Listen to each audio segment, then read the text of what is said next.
Psalm 61 is a prayer for God's protection and guidance attributed to David. The psalmist begins by calling out to God, asking Him to hear his cry and to listen to his prayer. He acknowledges his need for refuge and protection, expressing his desire to dwell in the safety of God's presence. The psalmist reflects on God's past faithfulness and his role as a strong tower and a shelter in times of trouble. He recalls how God has been a refuge to him in the past and expresses his confidence that God will continue to protect and guide him.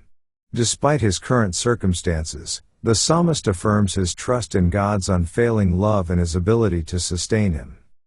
In the midst of his reflection, the psalmist expresses his desire to dwell in God's presence forever and to take refuge under the shelter of his wings. He affirms his commitment to praise and worship God and to fulfill his vows to Him. The psalmist resolves to continue trusting in God's protection and to offer sacrifices of thanksgiving and praise to Him. The psalm concludes with a declaration of praise and thanksgiving to God. The psalmist affirms his trust in God's deliverance and expresses his gratitude for His mercy and provision. He resolves to continue praising God and trusting in His unfailing love, confident that He will answer his prayers and grant him victory over his enemies. Psalm 61 serves as a reminder of the importance of seeking refuge in God's presence and trusting in His protection and guidance in times of trouble. Let's now read Psalms chapter 61.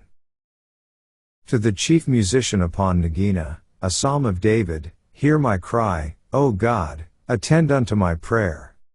From the end of the earth will I cry unto Thee. When my heart is overwhelmed, lead me to the rock that is higher than I. For Thou hast been a shelter for me, and a strong tower from the enemy. I will abide in Thy tabernacle forever, I will trust in the covert of Thy wings. Selah. For Thou, O God, hast heard my vows, Thou hast given me the heritage of those that fear Thy name. Thou wilt prolong the king's life, and his years as many generations. He shall abide before God forever, O prepare mercy and truth, which may preserve him. So will I sing praise unto Thy name forever, that I may daily perform my vows. This ends our reading of Psalms chapter 61.